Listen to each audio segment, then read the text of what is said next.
Yo, morning. Sorry, guys. I got a killer headache this morning, man. So I am moving slow. I do apologize. What's up, guys? Oh, everybody's day's going well. It's good to see you. Sorry for being a bit sluggish this morning, a bit late. Feels bad, I know. I'm sorry. Hope everybody had a good weekend. Yeah, working towards another one now, right? Yeah. Yeah. 1 second.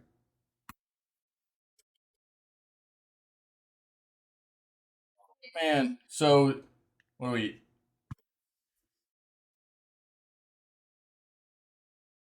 Day 32 of The Witcher. Oh man, it's gonna feel good to get a day of gaming in after the very little gaming we got to take care of this weekend.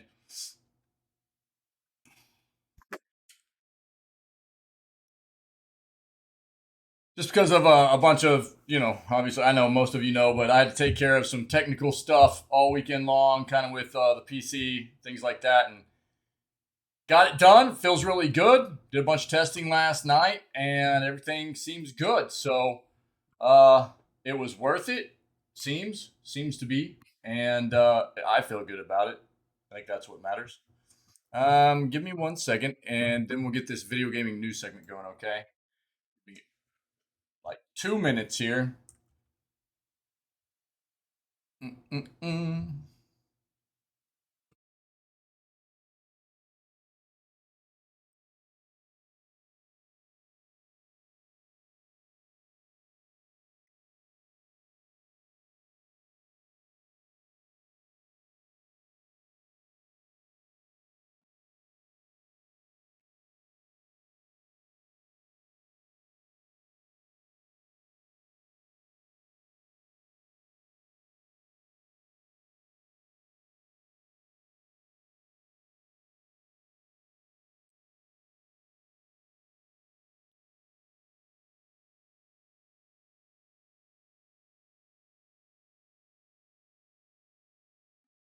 Okay, got that.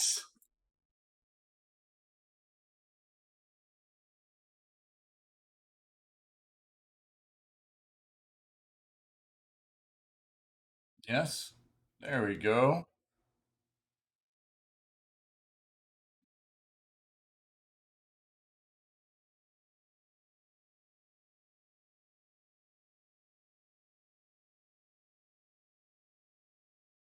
It's kind of weird. How'd that happen? All right, sorry. Almost done. Almost done. And then we'll do this.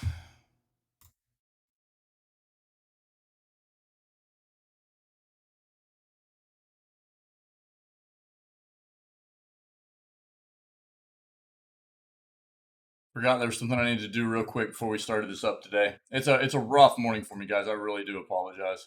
My head is absolutely throbbing.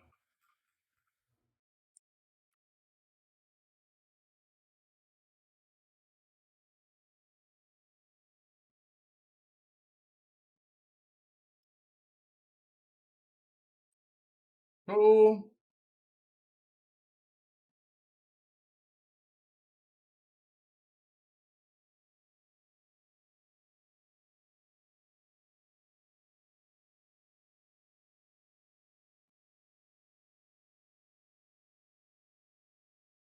All right, I think I should do it.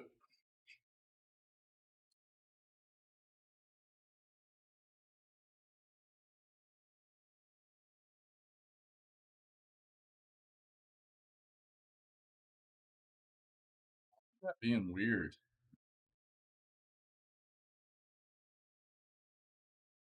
Anyways,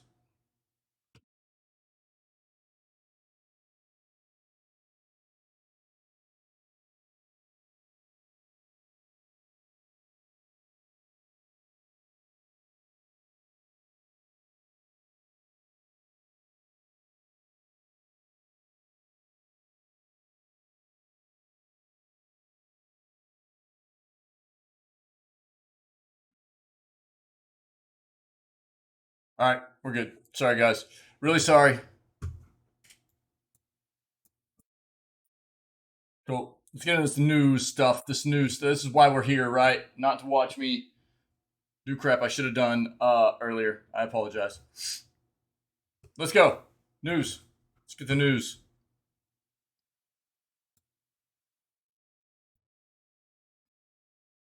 All right, let's get it. See what we can find here. I hope everybody, again, I hope your day is going well. I hope you had a good weekend. I hope you got some beverage of choice to hang out, get this news stuff going. Ah, so good.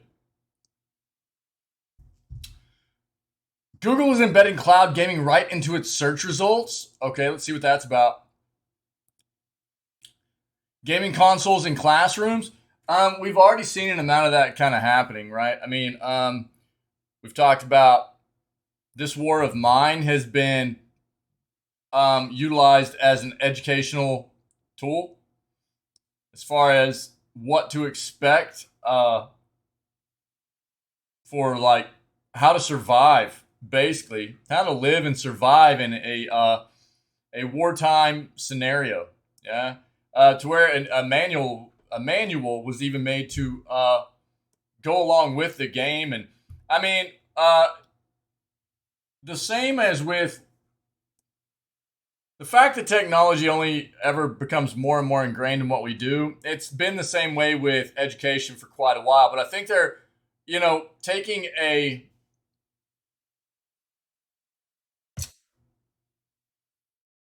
closer look or a they're actually opening up to the idea of what video games can actually do as a beneficial tool in the classroom. Because let's be honest, keeping younger audiences entertained with just books isn't always the best way to do things, right? Sometimes it's fine, sometimes it sucks, and material can get very dry. It can cause a lot of people to just kind of drift off, fall asleep, if you will. So, where maybe introducing some kind of game-based educational system on, consoles or whatever, what have you, PC, it could actually be an engaging process for education that really is a useful tool in getting youth to engage in learning about all these different subjects they're supposed to be engaged in during their educational upbringing. It makes sense to me. I mean,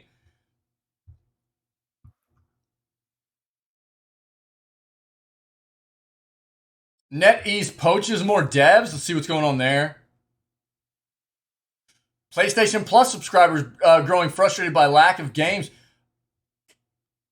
I think we've got our own community member, Gamer Extreme, who's talking about switching back to Xbox Game Pass here recently. So, I mean, maybe he falls into this category potentially.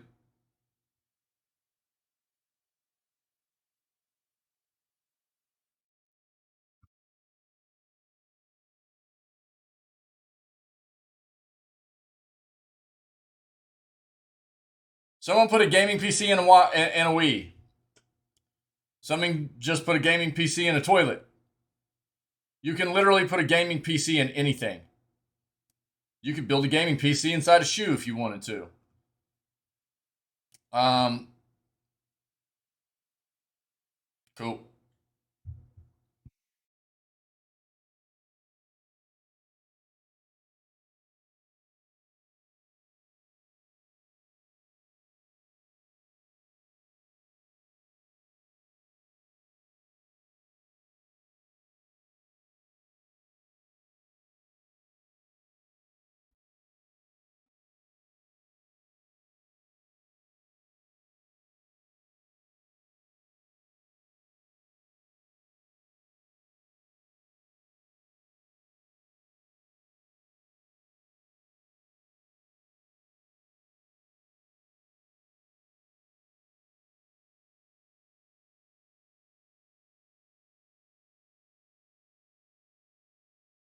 Uh,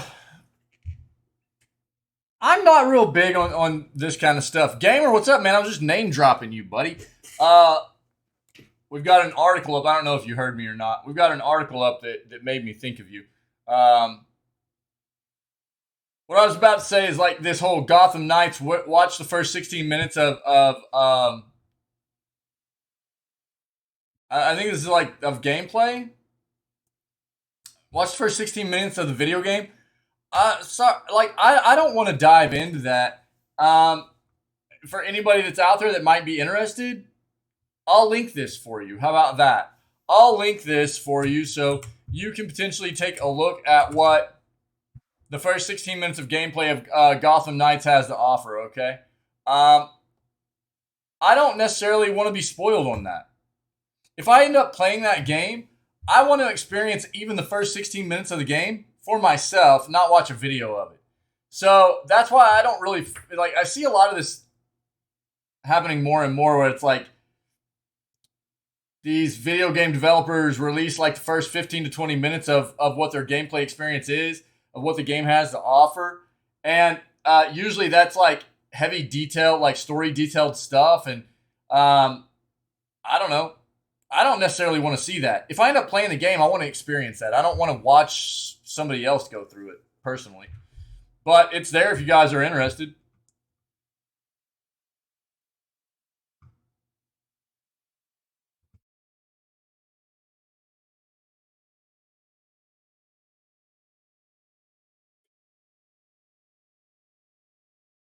Multiverses is adding Gremlins? What? And Black Adam. Yo, let's take a look at that. By the way, we have a new emote. We have a new emote if you guys haven't seen it. I need to redo it a little bit more. Yeah. Oh, going dual. Okay. Wouldn't be switching. Was just thinking of having yeah, okay. Game Pass as well, but at the end of the day, it really ends up just being way too many games. Yeah. Yeah, I mean, we've talked about that a lot, right? I mean, the idea of these subscription services is really, really nice. And I mean, it's the same thing we deal with even outside of subscription services, right? Even whenever they're just like really nice deals to buy games and everything. It's I do it anytime there's a huge Steam sale. I'll go through there and I'll add all kinds of games that are on my wish list to my cart, and then I go back and go, should I really be buying this right now? I'm not going to be playing this right now. So should I be buying it? You know, because I already have so many games in my library I haven't even played yet that we still need to get to. You know, and I think that's the thing is like, is the amount you're going to be paying worth the amount of time that you're actually going to be able to put into that subscription service, right? Do you have the amount of time that's worth the amount of money that you're putting into it? Yeah. Nothing on Epic again? Oh, you mean nothing like that's piquing your interest? What are they? They have that chef game, right? Isn't that or Overcooked? Is that what it is?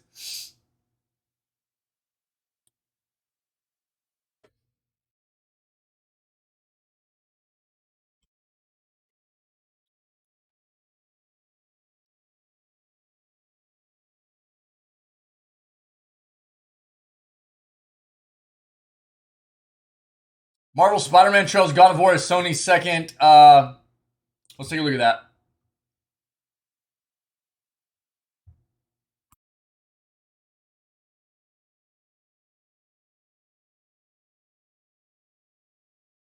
We talked about this yesterday. Okay, yeah. So I talked about that already. Yeah. So what it is Epic's new game Rumbleverse, right? They've got a pack that's coming next week. Now, just we've still got like I think about 5 days until the current game goes away, something like that, right? Um, is that correct? Let me pull it up. This is what I was telling everybody. Right now, they're not showing a new game. Just be patient. Um, yeah, here you go. So right now it's Cook Serve Delicious 3. Sorry, not Overcooked. Cook Serve Delicious 3 until the 18th. So we got like 3 days left. Yeah, 3 days. The 18th through the 25th, it's a Rumbleverse Boomboxer pack. So they're promoting their new title, Rumbleverse, right? Which we played last night a little bit. It's fun. It's fun. I feel like they've still got a little bit of rough edges to smooth out, but it was a fun time. And this is what I'll say. They don't always show until almost whenever. They almost always give a game away. Almost always. I'm not saying they will, but they almost always give at least some kind of game away. So I would say just put a pin in this. We'll keep checking back. But the fact that this Rumbleverse Boomboxer pack is not a game does not mean just because this is all they show. Epic will quite often do this. Epic will quite often show one single thing that they're giving away for this week or whatever. And then as it gets closer for those things to come up that week, which will be the 18th, they'll show what the other item will be or something like that. It happens quite often. On the flip side, okay, even if they don't give away a free game, Epic gives away free games at a much greater extent than any other platform does. So, I cannot hate on Epic if they go a week. Yo, Mamzelle, what's up? If they go a week only giving away some content for their new game and no actual other title, I will not hate on Epic. Again, my entire library here is off of free games. And they give away free games every single week. I've bought like maybe one or two of these. You know what I mean? So it's like, I'm not going to hate on Epic. I just won't do it. I've gotten a lot of really good titles off of them for free. No other platform that I'm a part of gives away games like this. So I think people get accustomed to the fact that Epic has been so good about this in the past that whenever maybe they don't give away a game, they're like, what are they doing? You know, it's like, so, and I'm not saying that you were being like that, gamer, but I think it's important for people to keep that in mind. Epic's traditionally done a very, very good job of giving away 1, sometimes 2 free games a week, consistently, right? So, as well as free content in certain games. So, I would say keep that in mind. Steam doesn't do this. GOG doesn't do this. PlayStation doesn't do this. You know, Xbox doesn't do this. Switch Online doesn't do this. And I'm not sponsored by Epic or anything, but I think what they do here is a pretty good thing for most people. So if they go a week with only giving away a little bit of free content and not a game, I think maybe we should cut them a break.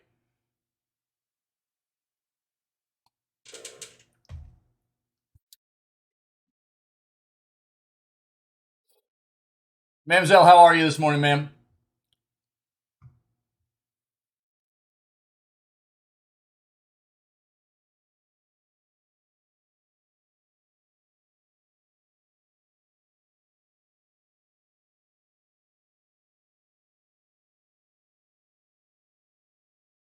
So again, I would not be surprised if within the next couple of days, right before they release next week's free stuff, they announce another title. I wouldn't be surprised at all.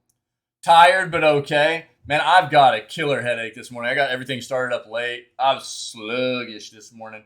I'm probably going to have to take some meds here in a little bit if it doesn't work its way out. That's the worst too, man. Like waking up out of bed with a headache. God, it just feels terrible. I hate that so much. I've talked about this since the get-go of Netflix announcing they were pivoting into the video gaming industry. It's not a given, right? And this goes for TikTok, anybody else that's pivoting into the video gaming industry that is not traditionally that has not made their business in video games from the get-go, right? Get that so often? Yeah, me too. This is a pretty bad one this morning, though. I'm sorry you have to deal with it. It sucks. Having a name to build off of, having capital to use to get into the video gaming industry is a good place to start. But unless you provide good content and show the consumers that you're doing something to pull them in, to show them that they should be a fan of what you're doing, it's all for naught. So unless they can show us that they're going to do that, it's not going to pay off. I've said that from the get-go. And right now, everybody wants to be a part of gaming, right? Everybody.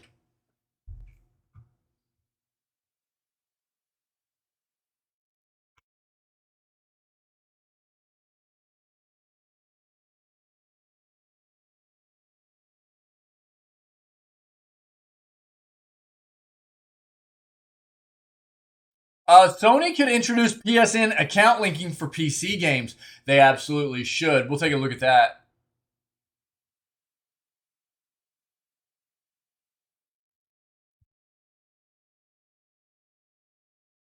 We'll look at this real quick. Rumbleverse is a flashy battle royale that deserves a chance. I played it last night for a little bit. It was fun. It was fun. And so we'll see what this article has to say. I'll give you my first impressions, and we'll probably play it a little bit more. Yeah. Let's pivot here.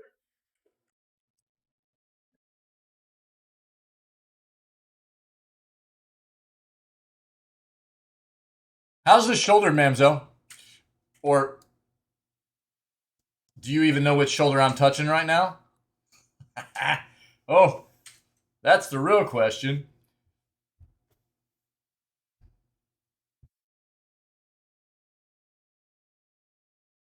By the way, I'm totally addicted to I found some new like tattoo lotion whenever I was getting this new piece done. I'm addicted to it. I love it.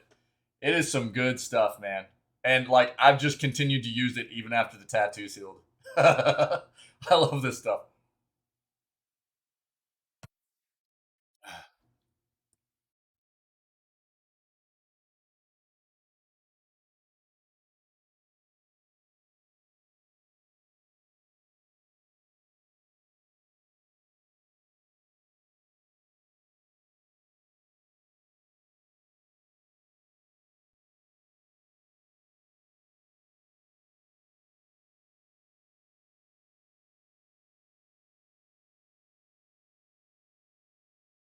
We have some stuff up about Tencent. No, that was NetEase. Tencent Cloud powers up top tier video streaming service. Let's see what's going on here.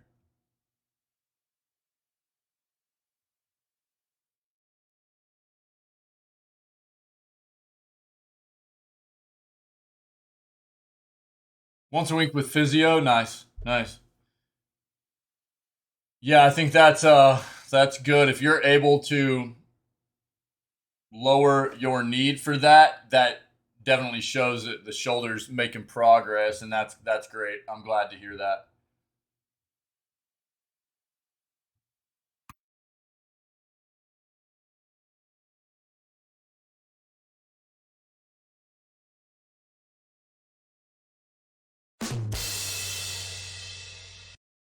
Panky!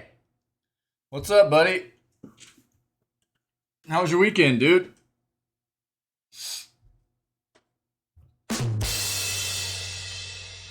Hello there. Well, hello! What's up, man? I finally leg day every day at the gym. If I had to do over and knowing what I know now,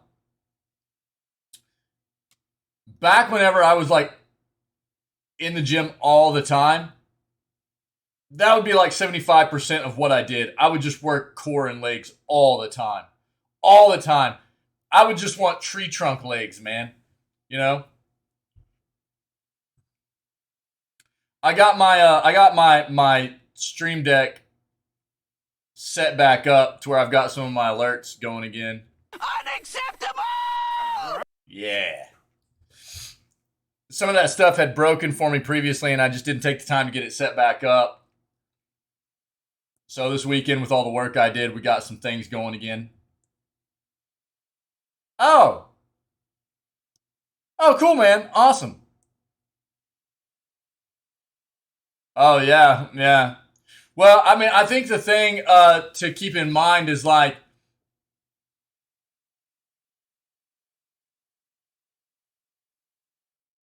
I think that once you feel like the shoulder is back in a good spot, it'll be important to do very, very, very light kind of strengthening of your small fiber tissue stuff to get that those muscles for the shoulder pulled back in. You know what I mean? Obviously not heavy, but anything super light that. But I mean, it's very important to pay attention to your body and especially that injury and not push yourself too hard or anything like that. So once you get to a point where you feel like you might be able to start working it again, it'll be important to start trying to strengthen that up, right? I'm not saying that's right now or anything, and I think you know that. Training my jaw, yeah, dude, that's me all day, every day. Yeah, yeah. The jogging, right? Jogging.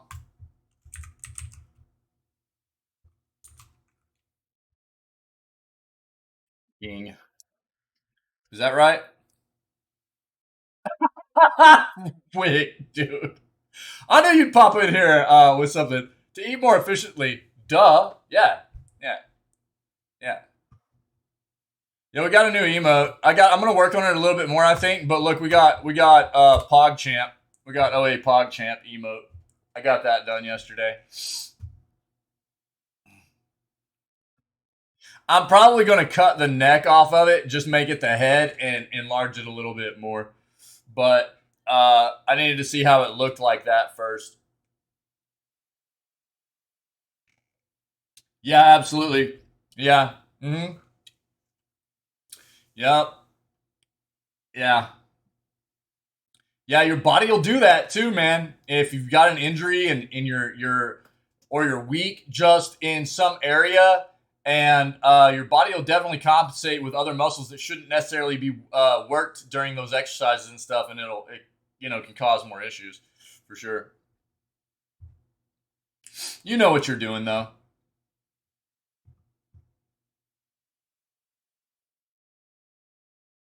Just be careful. Be careful. I really don't want to see you go through this again. I know how brutal it is. Microsoft reveals Xbox One console sales were awful. Let's take a look at that. Um, as opposed to us just seeing where PS4 consoles were did very well, right?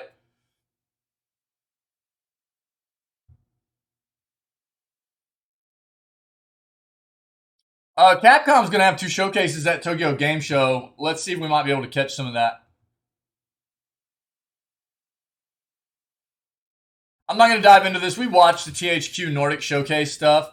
Um, it was kind of meh to me, anyways. SpongeBob. I think there were some people psyched about SpongeBob. I highly doubt I'll play it. It looked like it could have been funny. Could be funny and fun. Alone in the Dark was also shown. Alone in the Dark looked like it could have been nice. That's about the extent of it for me, though.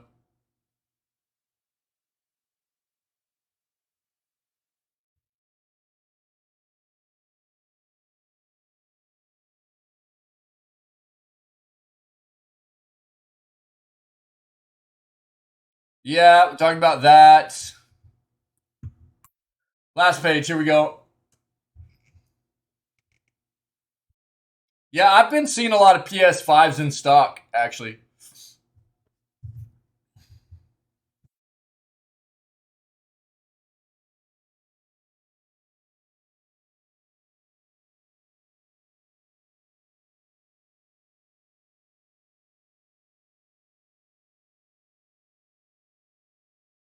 Yeah, Switch actually isn't too far behind. Like, so what we read a couple days ago is that PlayStation's done counting PS4 sales, right? Even though PS4 will continue to sell probably somewhere in the range of, up to like 500,000 more consoles, something like that. They're done counting because it's going to take a while for them to get to that point. Everybody's looking to buy more modern consoles, and PlayStation's done like counting them as in sell figures.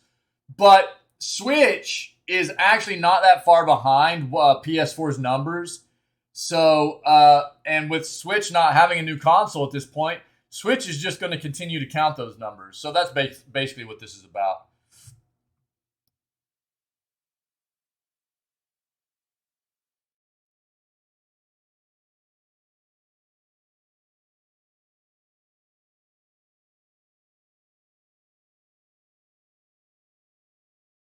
Cult of the Lamb looks so good, man. I want to play this so bad.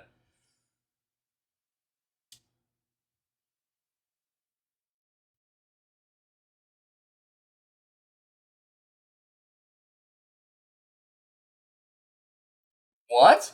Massive Star Fox mod adds new level ships, weapons. What is that?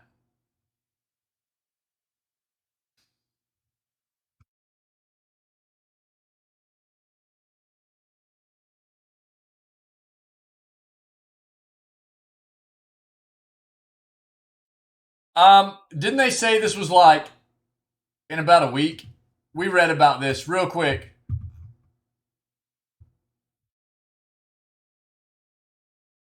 Yeah. Yeah, August 23rd. So Morty is going to be in Multiverses on August 23rd, guys. We read about that, but I just wanted to make sure I threw that date back out there. A lot of people really liking Multiverses, and I might give that a shot here sometime before too long just to see what it's all about. A lot of people are enjoying it. It was a big hit at Evo. They've been needing to do some balancing things in there, but I find it weird the whole like of all the characters they brought into the game, they've also added LeBron James. I find that a weird kind of thing. I guess I don't know. I guess in a way it's not because they've done the like Looney Tunes basketball stuff for a long time with like Michael Jordan and it wasn't didn't they redo that with like LeBron James too? So I guess that's maybe why they threw him in there. Yeah, Pinky. Yeah. It's very popular, man. People are loving it. It basically took the place of Smash at Evo because Nintendo wouldn't let Smash be played at Evo, right? So it was played at Evo. A lot of people are loving it, man. I think they hit something nice there with it. Apparently, people are enjoying it, and I don't know. It makes me want to at least dive in there and see what it's about. See how it feels. They're doing balancing stuff right now, which I mean, if you want a game to continue to be played, you have to make sure it's balanced well. There was some significant issues with Taz to begin with. Bugs Bunny as well was, from what I read, completely overpowered, and they balanced those, and now they're bringing in some new characters and stuff. So, and to start off the segment, let's go Multiverses News. Could be adding Black Adam and Gremlins, dude. Let's go. Gremlins, sick. I would actually probably play as Finn, dude. I love Finn. I mean, you guys know what I'm talking about, right? You know what I mean? I love Finn, dude. I love Adventure Time.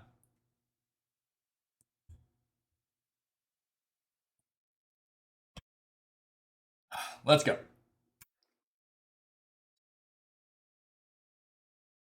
Multiverses will be getting Black Adam and Gremlin Stripe. Nice, dude. According to new leaks, some players have reported seeing a promotional image including the two upcoming characters on the Xbox store. As you can see from the tweets below, several players have posted videos showing the new promotional image that was briefly displayed front and center on the Xbox store. Clearly shows DC's Black Adam as well as Stripe or Mohawk from Gremlins. It's Stripe, dude. It's Stripe. He has a Mohawk, but his name's Stripe. Yeah, check it out, dude. Nice. Oh.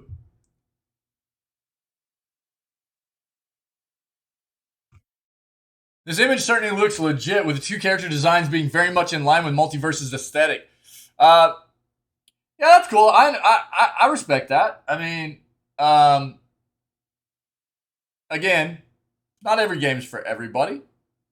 Yeah, and I respect it. I haven't played very much fighting game stuff in a very long time, but I love it. I love fighting games. I think they're great for the competitive video gaming world, especially. I think that really fighting games and FPS games are where it's at competitively in video games for the most part, and people really, really, really enjoy. I mean, I don't even need to play it. I enjoy watching it a lot. I've expressed that. I love watching Street Fighter. Competitive Street Fighter, I love watching competitive Street Fighter. It's just something that I find a lot of entertainment in. Yep. The people that play competitively in fighting games are very, very knowledgeable about what they do in the games, and I find it very entertaining. So I respect it. If it's not your jam, I get it. Mm-hmm. At the time of writing, WB has not commented on the leak, but given just how many different sources there seems to be, safe to say these two characters are indeed coming to multiverses at some point in the future.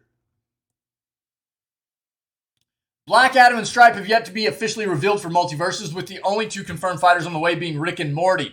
Morty arrives on August 23rd as part of Season 1. This new batch of content includes a fresh Battle Pass, new modes, and more. Not everything will launch at once, however, with new content set to be released gradually. Currently do not have a release date for Rick, but do know he is arriving in Season 1.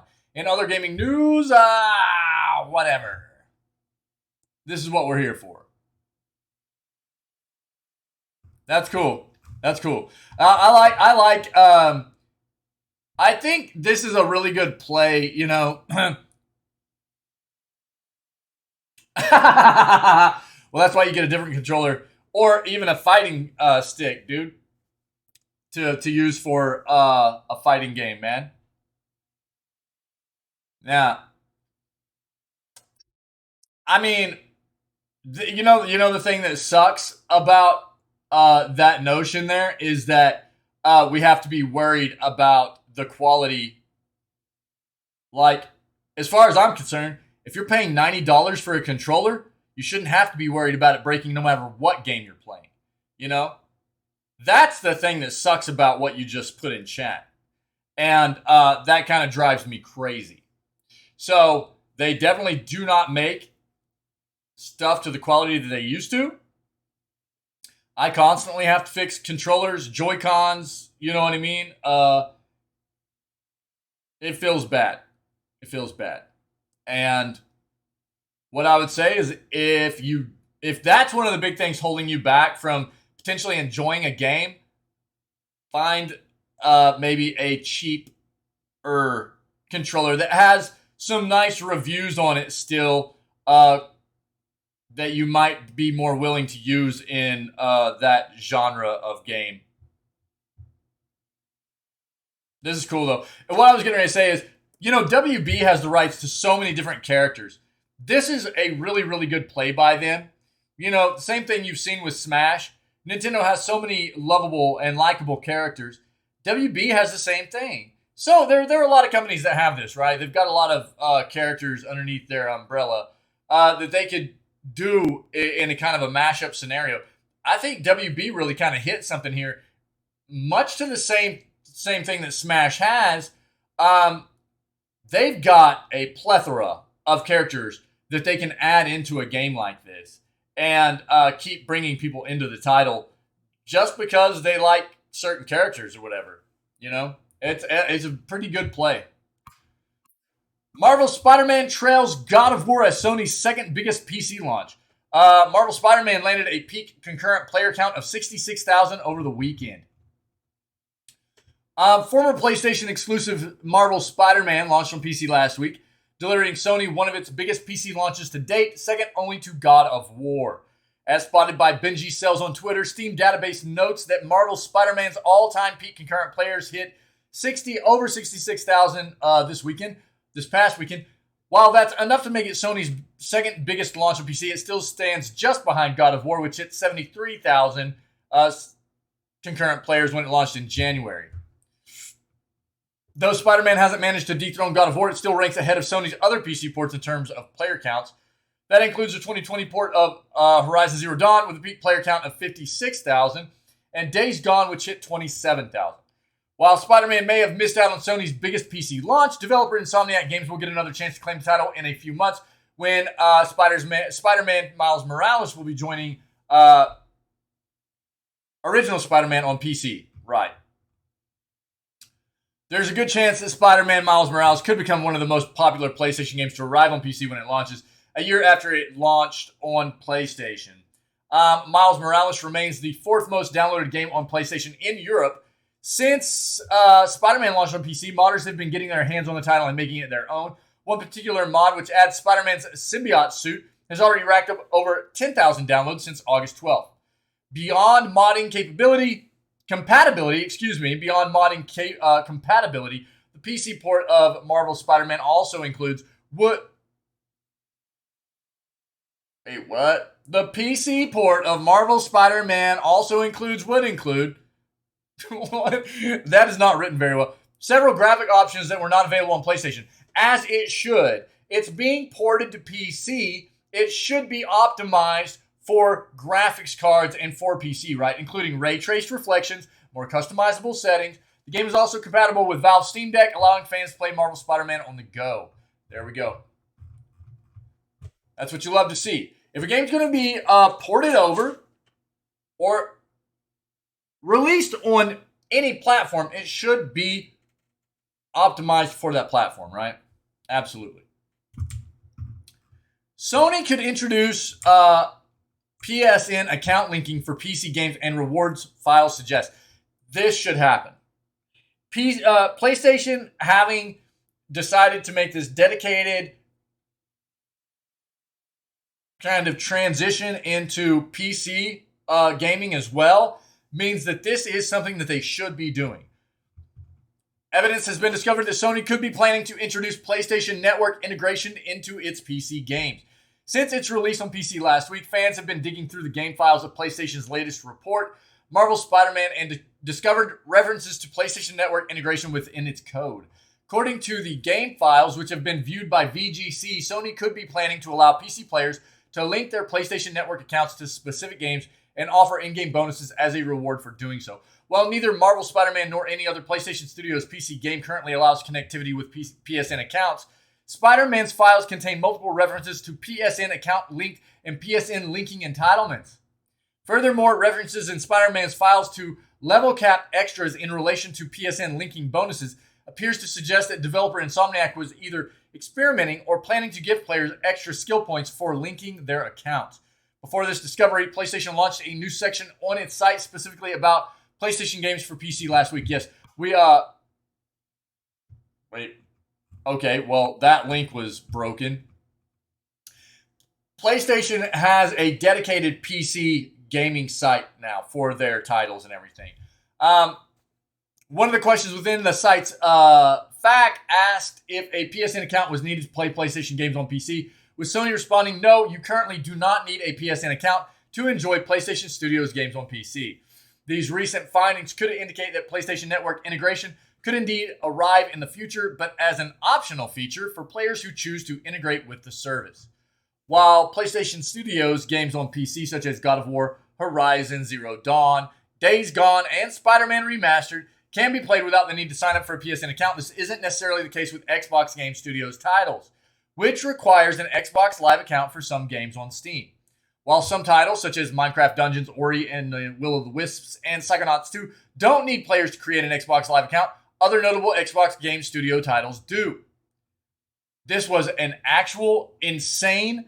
This is where I noticed how good the snow physics were in God of War. This is a great, great spot. And the view you get from this location in God of War was insane. The likes of Forza Horizon 5, Sea of Thieves, Halo, the Master Chief Collection, and As Dusk Falls state on their Steam pages requires third-party account Xbox Live. However, this comes with the benefit of shared achievements and shared save progress. Last year, Sony Interactive Entertainment CEO Jim Ryan stated that PlayStation was planning to bring quote, a whole slate of games to PC. My thing is, will you ever day one? You know, that's what I need. I need day one PlayStation PC game releases. That's what I need. It won't happen, but a gamer can hope, right? Spider-Man Remastered will be its 6th title, due for release on Friday, which will be followed by PC ports of Spider-Man Miles Morales and Uncharted Legacy of Thieves Collection later in the year. Yep. Cool. They really are pivoting very, very heavily into supporting this venture of PlayStation PC. And that's what we want. So, who knows? All right.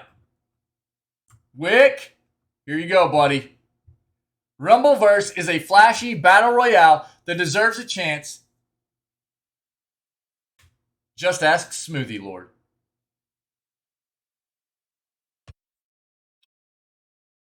Rumbleverse is already showing major potential, although issues with matchmaking hamper the current experience.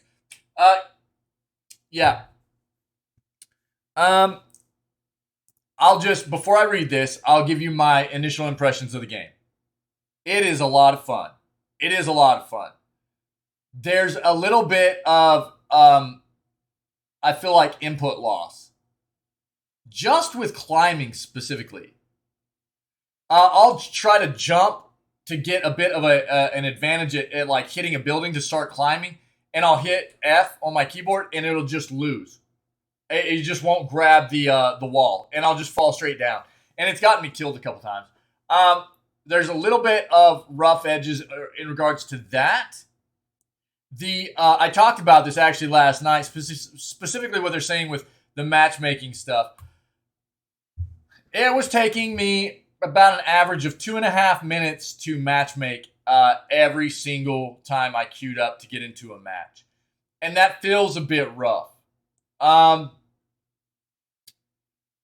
know that that's better than what it had been when the game first released, but it literally, if you're playing in matches for a long time, it doesn't feel as bad. But if you get into a match and like 2 or 3 matches in a row, and I guess like get good, right? If you get good, you won't have to deal with this. But if you get into 2 or 3 matches in a row and you don't make it very far in the match and you're getting knocked out fairly quickly, then you're going back and you're having to wait 2 to 3 minutes to get back into a match. You're literally sitting in queues waiting just as long as you are playing the game. And that does not feel good to players, right? So, I think they've been working on their servers, on their queue times and stuff like that. So they are aware there are issues. They're addressing those issues. And I think they've made progress, but it needs more work. Other than that, there's a little bit of wonkiness with hitboxes, I think. And I'm not sure if it has to do with like the latency of so many people being in the game or what, but just I've gotten vacuumed into people's grapples whenever I was clearly nowhere near. I've missed people's hitboxes, grappled straight through them and missed, and then got wrecked because it didn't grapple them. I'm talking straight through their character model.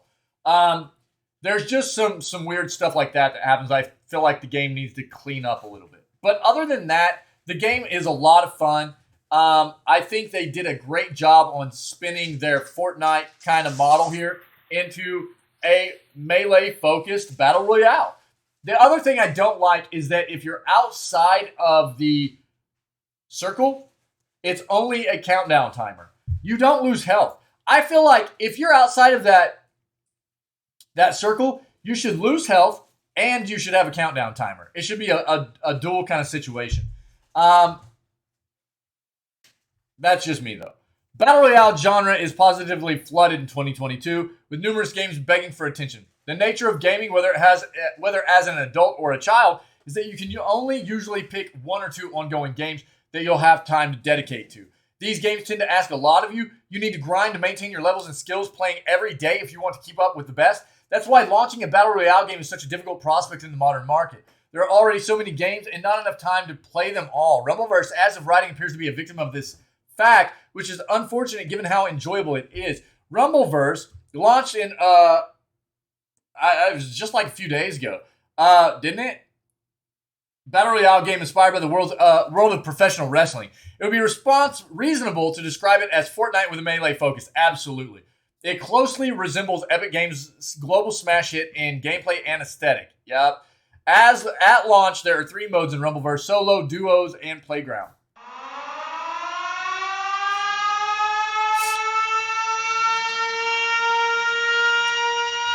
Size!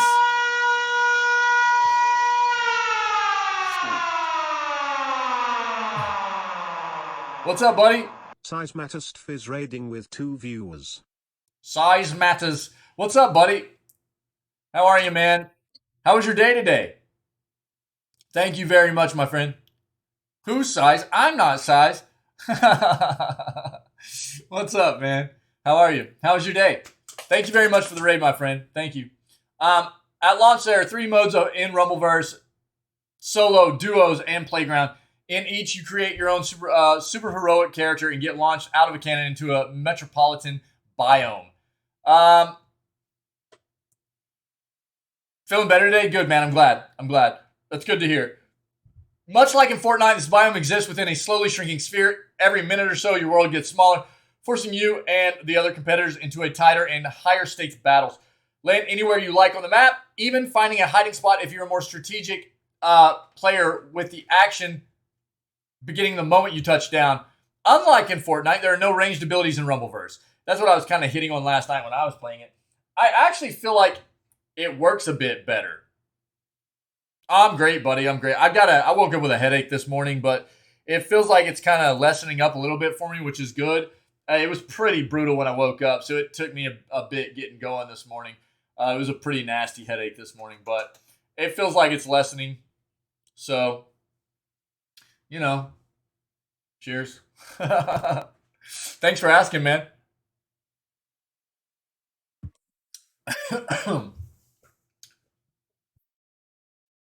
If you want to KO opponents on the battlefield, you need to get your hands dirty by jumping into 1v1 punching, body slamming, kicking, chair whacking, and bin smacking action. Start your adventures in Rumbleverse by jumping straight into the action, heading for the nearest hero and giving them a great big wallop, or jumping off a building to body slam them from a great height. Also collect stars to unlock powerful superstar mode. Or you can hunt down item crates in the game's world, which can give you boosts to health or stamina that help you survive. 4 items can be stored at once. Help your chances for victory. Yeah, you got like pockets you can put stuff in. The battlefield of the game is fairly even. No player is getting an unfair advantage for having better gear or playing longer. Perfect your skills with time, however, and working on mastering the game's simple but impactful combat. It's essentially just hitting, blocking, using super moves with good timing, and assessing the battlefield for when you should run. Yeah. I mean, that's a big thing with it is fight or flight, right?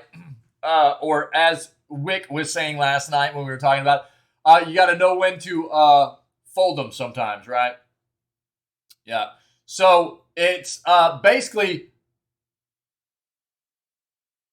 you have to know when you're in the midst of engaging with an enemy. If you kind of start getting wrecked, it's to your benefit to try to get yourself out of that situation and go like repair. Well, this is just news. This is just news, right? And the fact that I took a bit of a look at Rumbleverse last night, I'm just giving kind of my impression of the game and then what this article has to offer. Yeah. I don't know how much I'm actually going to play the game, but I will say that I feel like this appeals to me a little bit more than Fortnite does. I don't know that I'm going to spend an amount, like a significant amount of time in this game or anything, but I feel like this plays much better for what this kind of aesthetic and universe kind of does for Epic than maybe even what Fortnite does. And people love Fortnite. They have some stuff they need to clean up in the game for sure, as far as I'm concerned. But overall, I think it's a very cool experience. Yeah. You get high-powered abilities, pop up rarely, require you to find special magazines in the game's world, help you take down enemies with a single well-placed slam, requires patience, of course, and having time to find the right item. Yeah, a lot of it is like, I never played it. It doesn't appeal to me. I don't hate it, The thing for me is like just because a game doesn't appeal to me, doesn't mean I hate it. I respect Fortnite for what it is. I respect Fortnite for what it is. What it has done for the battle royale genre, for the gaming industry. I respect it for that. I've never played it because it doesn't appeal to me. It does not pique my interest at all. So I respect the game though for what it is. Um, just because I don't necessarily want to play it, uh, doesn't make me hate it. I guess. I think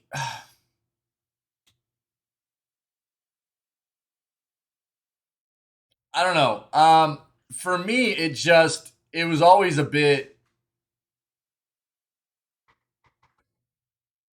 and I respect you, Wick.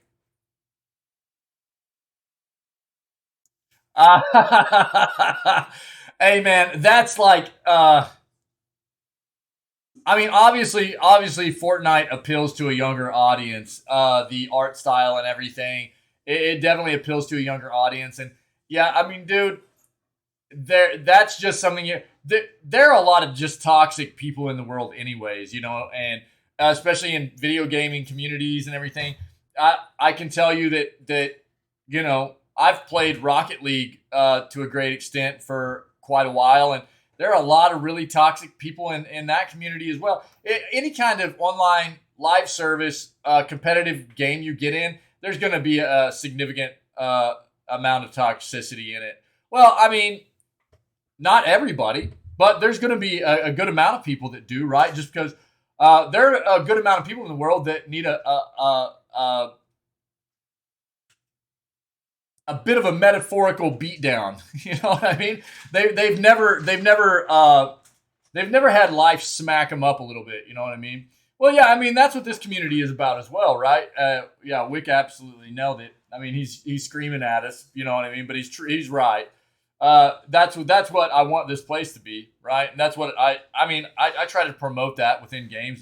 There's a difference though, right? I try to actually get people to understand this as well. I don't see anything wrong with some competitive banter. There's a difference between being actually like super toxic and spreading hate speech and discriminating against people, stuff like that, and having some nice competitive banter online. Whenever you maybe wreck somebody, troll them out a little bit, have some competitive. That's part of competition in gaming. It always has been. But the toxic part of it comes in whenever people take it too far. They step over that line. They start discriminating against people or prompting them to harm themselves, or that kind of stuff is not acceptable. That's where it gets toxic and nasty, and that should not happen in games at all. So we talk about that a lot. I don't see anything wrong with competitive banter, trolling people out a little bit. I find it to be fine. That's fine. To an extent, people just need to learn how to have a little bit of some thicken up your skin a little bit, right? Competitive banter is okay. All right. Random vote time, by the way, dude. Pinky, you got me again, dude. Pinky, you got me. Dude, I thought you nailed it again. Jeebus. I caught it quicker that time, but the emote you got is actually appropriate for that situation right there. So, I mean, I don't know. As far as that goes, I mean, emotional damage. Size, what I'll say is, dude, that is so close. Yeah, no doubt. Yeah, Wick. Size, what I'll say is, in that respect, if that's what ruins the game for you, it's not necessarily the game that you hate. It is the players that play the game that you're not a fan of, right? So I think it's important to differentiate between those things right there. if you're fine with Fortnite, the way the game plays and what the game has to offer as far as experience and everything like that, then I think it's very important to differentiate between the fact that you're good with the game, you just don't enjoy the experience of the people that you have to play with in the game, right? So maybe separating that a little bit.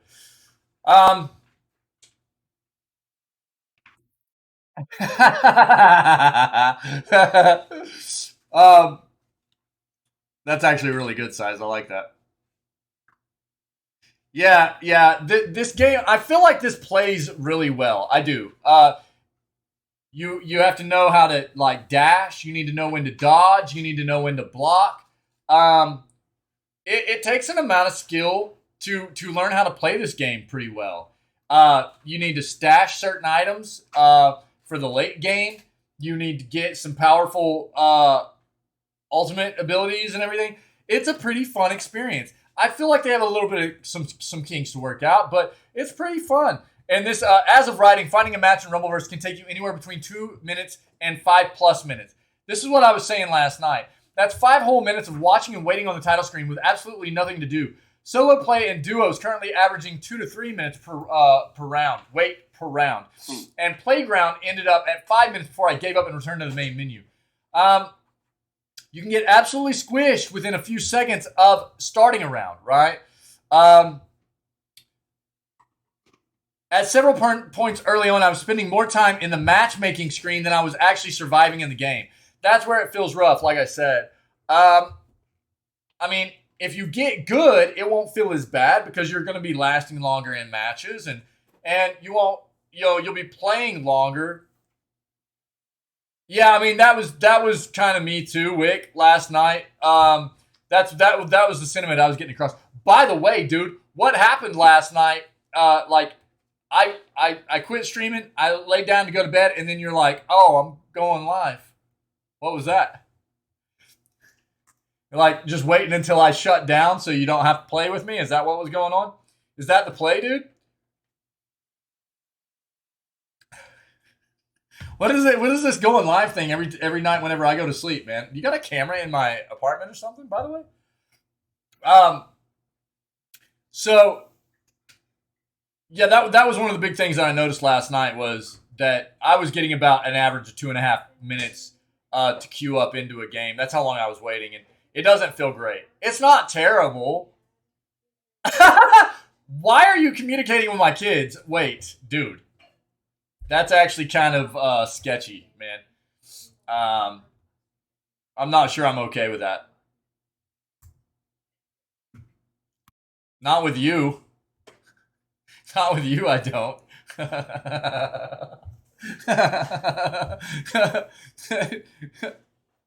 Shut up. So yeah, I don't know. It was about 2.5 minutes average for me. And that was one of the things I noted too. Was like it feels bad when you go into a game. You wait 2.5 minutes to get into a game. You finally get in. You go in right away, and you get like if you get melted, by somebody or like a team or a couple of guys, whatever. Then you're going back and you're waiting again.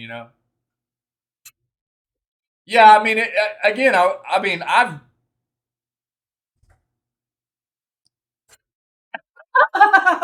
Stop, bro. Oh my gosh, dude. Hey, what can I say? Alpha. Alpha status. Oh my gosh.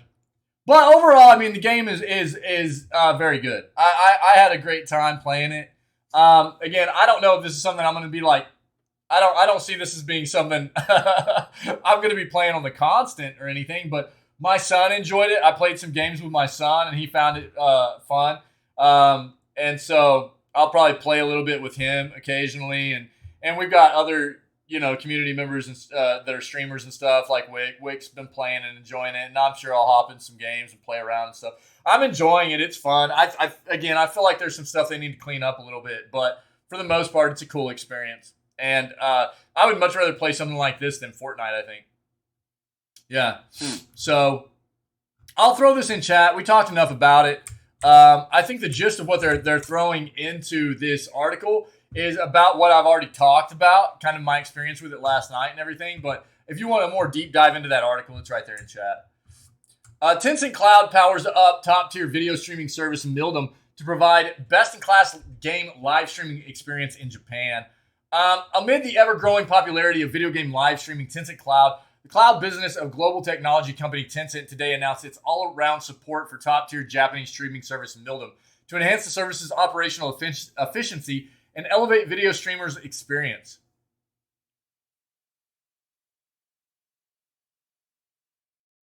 I think it's interesting because we always talk about unpolished or finished games. Feel like this wasn't fully vetted before they launched. Yeah. It doesn't feel like.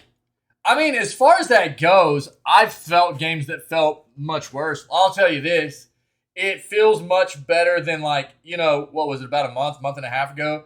I tried out what was it, Roller Champions or whatever from Ubisoft. That game did not feel very good. And no, it doesn't feel like maybe they did their due diligence in completely vetting the game before they released it. But it feels better than something like that did. You know what I mean? So I guess the glass is half full. I had a good time. Yeah, it's close, right? I had a good time. It was fun, but there's some stuff they need to work on, right? Yeah. That's kind of the way I feel about it too. Yeah. They definitely got some stuff that they need to work on and figure out. Some of the hitbox stuff is wonky. I lose a little bit of input occasionally. And the server stuff is a bit rough. But, dude, that happens a lot of times on game launch, So, and everything that I've seen from them is that they're continuing to work on it. And it's better than it was on launch already. And I can only expect that it's going to get better and better as they move forward. So I don't really have any concerns that the game is going to stay in the state it's in. I think it'll get better. I'm just, throwing out kind of my experience from what I saw that they might need to clean up a little bit, But I agree with you. I think it's in a good state. Not perfect. They probably could have maybe waited another week or two to push it out and cleaned up a little bit more. But I've seen a lot worse launches. Absolutely.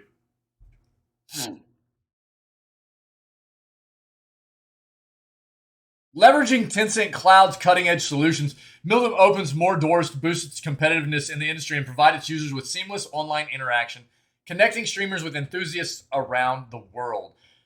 Tencent Cloud's joint effort with Mildom aims to deliver a secure and fun place for users to create and discover live streaming of any genre. Tencent Cloud provides holistic and comprehensive state-of-the-art technology support from infrastructure as a service, such as compute, network, and storage resources to platform as a service, that offers end-to-end one-stop audio and video solutions as well as database services. Furthermore, it offers support on content acceleration and security protection that effectively help Mildom stay on top of the competition with high-quality and secure streaming services. Through Tencent Cloud, Mildom is set to create a more engaging live stream experience designed to fit with customers' ever-evolving needs. Tencent Cloud's advanced artificial intelligence technology allows Mildom to let influencers create custom characters as virtual streamers that would best attract their audience. So VTubers, right? In addition, AI Transfi, Tencent Cloud's highly efficient real-time subtitling solution that transcribes and translates in a wide array of languages, helps streamers connect with enthusiasts globally via unique, personalized live streaming presentation.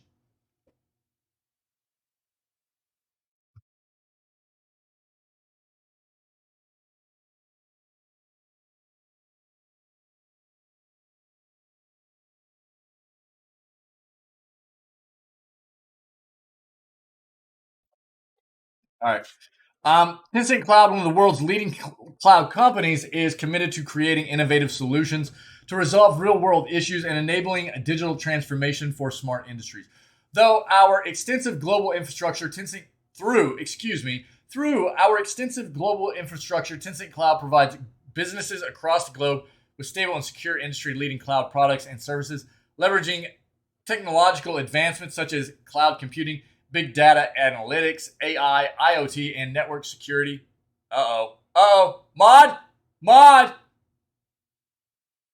It's our constant mission to meet the needs of industries across the board, including the fields of gaming, media and entertainment, finance, healthcare, property, retail, travel, and transportation. Okay.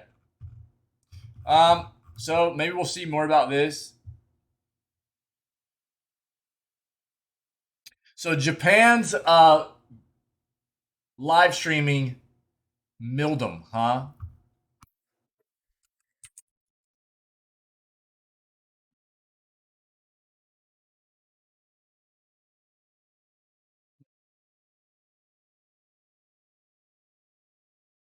Just kidding. I got this, man. All right, everybody, get ready. Get ready. We might have to wave bye. Wave bye bye. Yeah. All right. Everybody wave bye. Bye bye. Bye. Get wrecked. Bye. Say get wrecked, boy. Get wrecked. See you later, idiot. All right. Bye. Bye bye. Get wrecked. What do I even pay my mods for? What is this? Microsoft reveals Xbox One console sales were awful compared to PS4. Yeah, this is what I was just saying when we pulled this article up. So PS4 apparently did very, very well. Like, what, fourth highest selling console of all time? Something like that. But Xbox One apparently didn't do too well. Microsoft's attempts to finalize its Activision Blizzard acquisition have inadvertently revealed how poorly the Xbox One console in all its forms sold. As Game Luster reports, Microsoft needs to get the sign-off for its roughly $69 billion Activision Blizzard acquisition from competition authorities around the world. One of those is Brazil's CADE Competition Authority. An official court document in Portuguese submitted by Microsoft includes the claim that Google translated. Sony has surpassed Microsoft in terms of console sales and install base, having sold more than twice as many than Xbox in the last generation. Sony no longer reports PS4 console sales. This just happened, though. They just stopped reporting this. But the last official total reported earlier this month was 117.2 million units. It means that Microsoft didn't manage to sell more than 58 million Xbox One consoles over its lifetime. And if Ampere Analysis' data is accurate, Microsoft sold a grand total of just 51 million consoles. For reference, the Xbox 360 achieved 85.8 million units over its lifetime. Ampere also believes that Sony will have a substantial lead this generation by the time we reach 2024. PS5 console sales are expected to top 67.3 million, while Xbox Series X and S will combine to manage 44.3 million.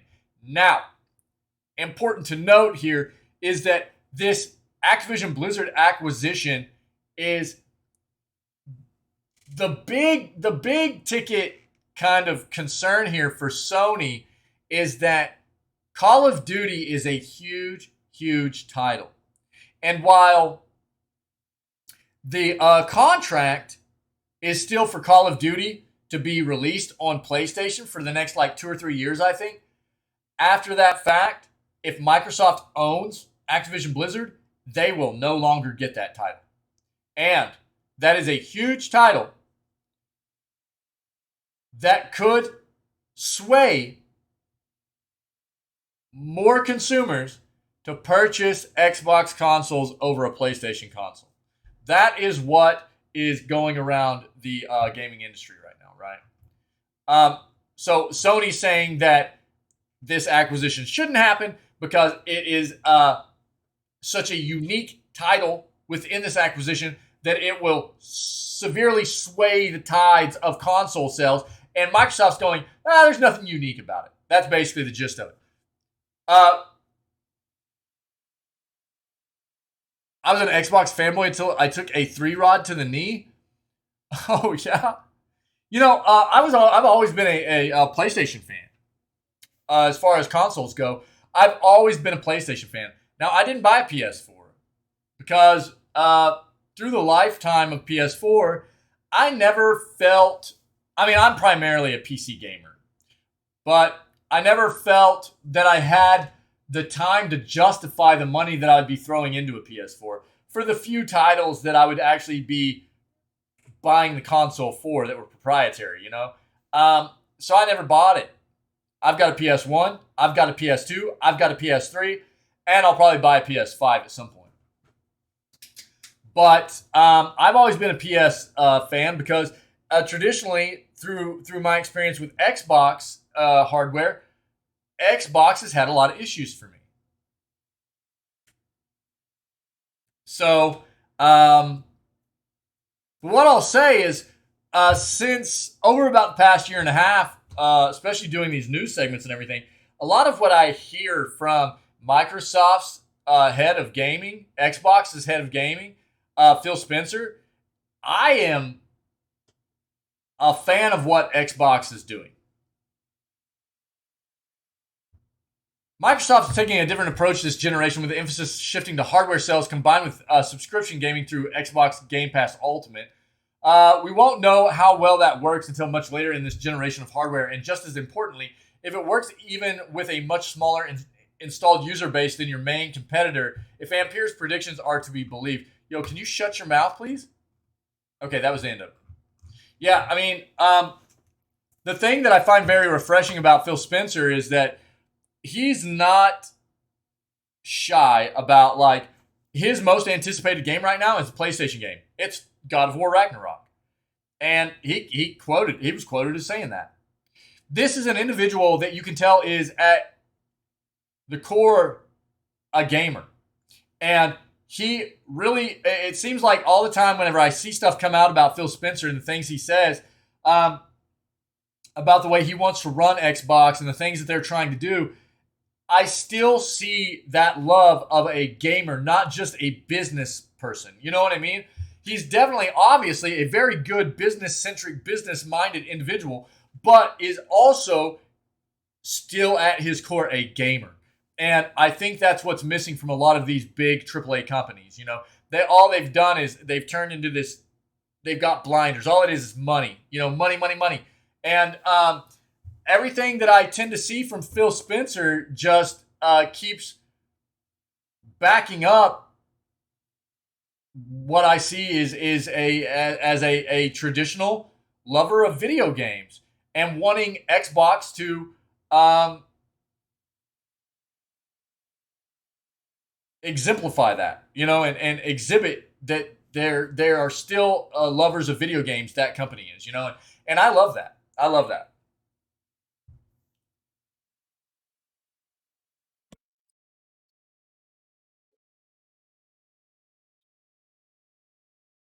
Capcom looks like Capcom has been on an incredible run of releasing games that are critically acclaimed and selling well. The Japanese company has multiple new games in development.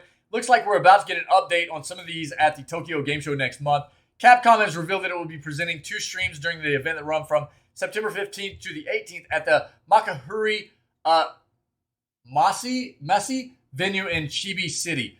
Details for both Capcom's presentations are slightly different. The first video is called the Capcom Online Program and will start on September 15th at 10 a.m. Dude, these are a month away. There's a pre-recorded stream that the company claims will include all the latest Capcom news. And the second video will take place on September 16th at 11 a.m. Presentation will be fully focused on Street Fighter 6. Okay. The Tokyo Game Show will be streamed online, and most of its presentations will be available to watch in both English and Japanese. I'm actually going to bookmark this. We will try to watch these, okay? We'll try to watch. Yeah, Size, you're good, buddy. You're good. We'll try to watch these in September. I'm going to bookmark this so we can try to keep track. Guys, again, unfortunately, Gamescom is set to take place whenever I'm going to be on vacation. So what I will keep reminding everybody, so if you want to watch while I'm away, you can do that, okay? And then we'll try to do like a recap of it whenever I get back. And we'll take a watch of the Gamescom stuff whenever I come back, okay? Massive Star Fox mod adds new levels, ships, weapons, and more players. Adds new levels, ships, and weapons. What? Okay, that's a wild tile. Star Fox recently obtained several new levels, mini ships, and a couple more weapons.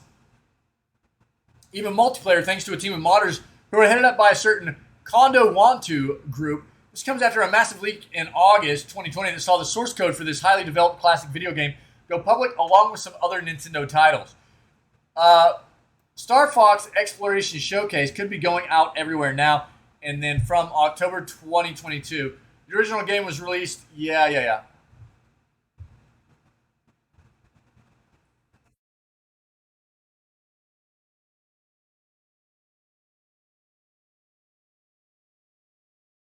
The plan for the Star Fox Exploration Showcase was originally modest, aimed to enable the all-range mode with Star Fox 2 feature, along with some camera controls created by a second-generation player.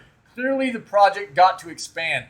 The latest iteration of Star Fox Exploration Showcase includes a pre-game mod menu, a game pause menu, 2-player modes, God mode, endurance run, full camera control, along with new ships, weapons, views, and course. Mod has even a new gen mode. Kondu Wantu wanted to highlight the contribution of his team, a group of modders composed of Sega Retro 92, Phony Mike, Livy 94, Mr. L314, Ecludium, Sunlit Space 542, Chuck Boris Norris, and a composer called Random Stuff. Star Fox Exploration Showcase was originally scheduled for release later this month, but Kondo Wantu announced a few short delays, and the release could be back 2 months. Mod can be found in the popular website ROM Hacking. Okay, if you need more info regarding that, here you go.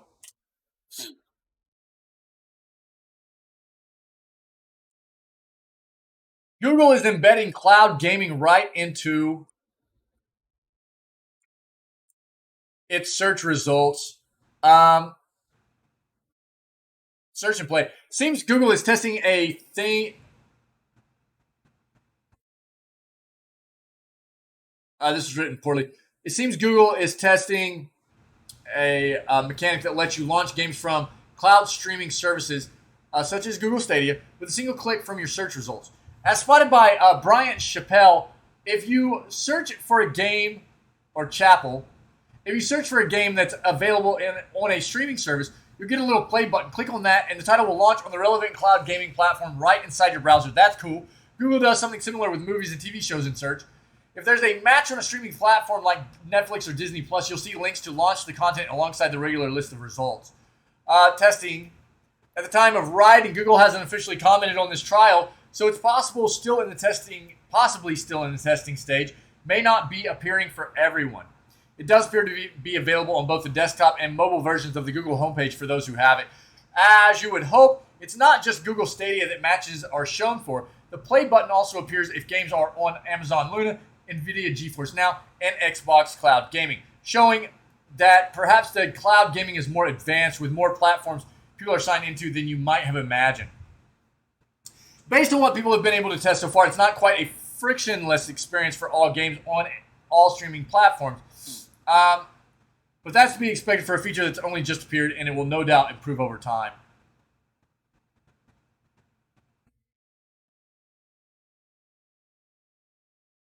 As time goes on, these cloud gaming services will get more polished and better at delivering games over the web, while connection speeds are inevitably going to improve, which is a huge part of,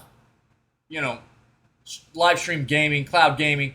Before too long, searching for a game and launching it right from Google results page might become very common indeed. Yeah, absolutely. Yep. Well, that's cool. That's a cool incorporation by Google.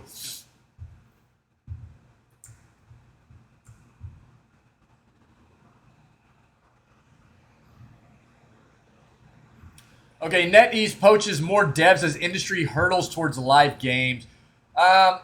Free-to-play mobile markets are big money makers for gaming, and major publishers like Take-Two, EA, Activision Blizzard, and Ubisoft want in on the action.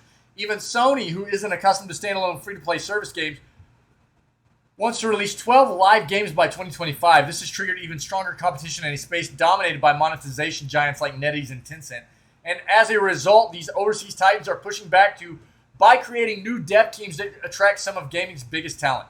Just a bit ago, Hiroyuki Kobayashi left Capcom after nearly 3 decades to join NetEase. Yeah, we kind of heard about that. This is the latest in a string of NetEase-funded projects and programs. Microsoft and Halo veteran Jerry Hook opened a new studio for NetEase called Jar of Sparks and recruited former Halo Infinite developers who all left 343 for their new venture. NetEase also poached one of Sega's most valuable game developers in January, Toshihiro Nagashi, the creator of Sega's best-selling Yakuza series. NetEase has also made a significant investment in Bungie to help fund the studio's bold vision.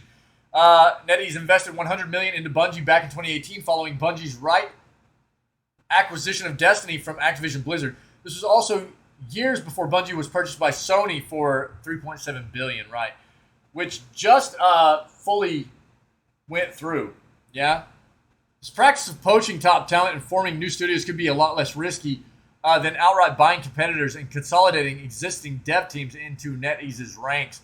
NetEase is a leader in digital online gaming, game monetization, and made $9.85 billion from online mobile and PC games in 2021.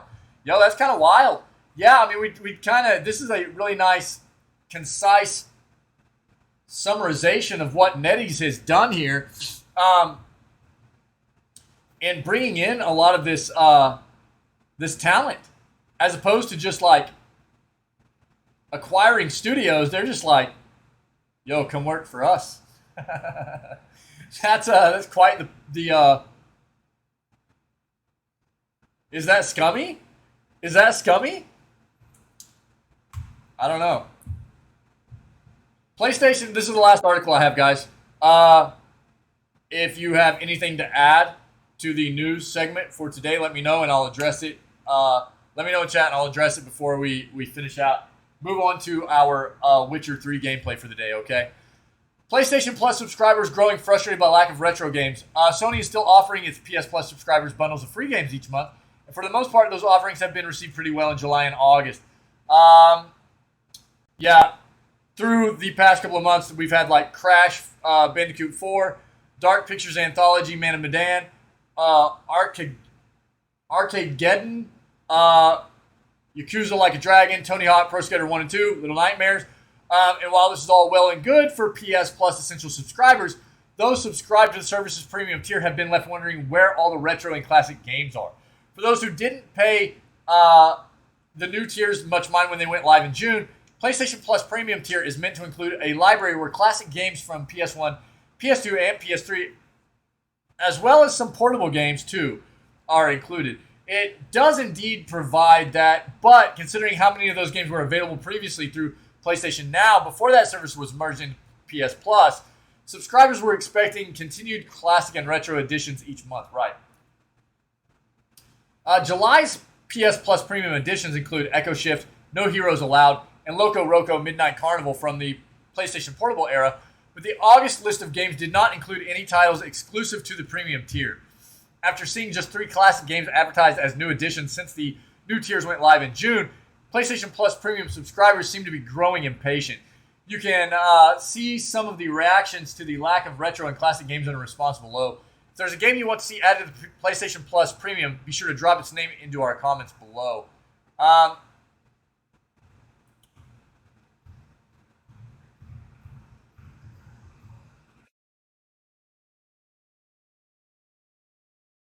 Actually, shout out to Gamer Extreme. Gamer shot me an article a few days ago talking about how it looks like there's the potential for... oh, dude, why am I blanking the name of that game?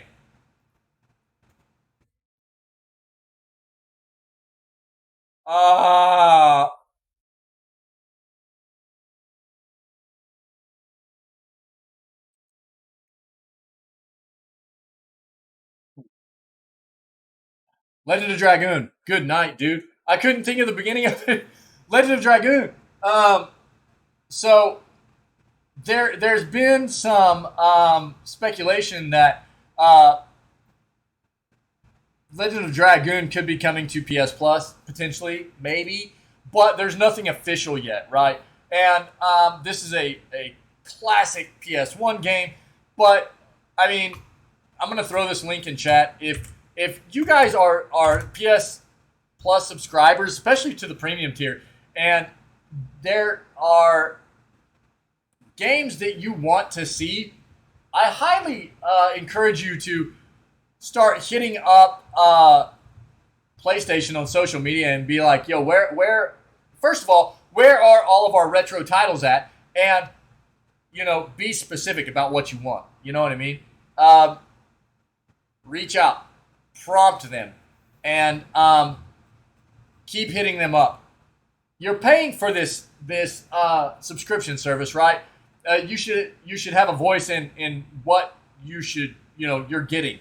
So social media, Twitter especially, is a great tool for people to utilize, especially in regards to a situation like this, scenario like this, where people are starting to feel a bit frustrated with the lack of retro games in the premium tier of the subscription service. So if you find yourself in this situation, you are subscribing to premium, then PS Plus Premium, do what you can. Use your voice, your social media voice. Tweet yourself. Use your Twitterverse. And, see what you're going to do about getting some of those titles that you want very badly. Put it out there. I'm sure there are other people out there that would appreciate that as well. So, there you go. That's what I've got for today, guys. Look at that. Look at that emote explosion. Oh, my gosh. That's what I've got. I'm going to bookmark this, so I'll keep that up for later. Thanks to all of you that are part of this amazing community. Thanks for being a part of the news segment today. If you're checking this out as a VOD later on YouTube, and you're enjoying the content, see what you can do about coming and hanging out with myself and all these other amazing community members whenever we go live at 6 o'clock a.m. CST every single day, where we start off with video gaming news and then we work our way into whatever gaming content we have scheduled for the day, okay? Also, if you are enjoying the content, consider hitting that like and subscribe button and maybe leave me a comment so we can have some discussions, okay? Other than that, everybody just stay healthy, stay safe, be kind to one another, and I'll catch everybody tomorrow for August 16th edition of Video Gaming News, all right?